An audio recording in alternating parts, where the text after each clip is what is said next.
শালটিকর গোয়াইনঘাট আন্ত উপজেলা সড়কে চলছে নৌকা।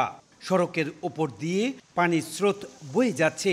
সেই সড়ক দিয়ে যানবাহনের চলাচলের চেষ্টায় ভেঙে চৌচির হচ্ছে সড়ক। ভোগান্তিতে রয়েছে উপজেলাবাসী। অন্যদিকে সুরমা নদীর পানি বিপদসীমা থেকে এখনো না নামায় সুরমাপাড়ের মানুষ ভোগান্তির মধ্যে পড়েছেন। শাহজালাল উপশহর, মেন্দিবাগ, কাজিরবাজার, ঘাসিটোলা, সোভানীঘাট, কলাপাড়া, তেরোরতন সহ বেশ কিছু এলাকার মানুষ পানিবন্দী অবস্থায় রয়েছেন।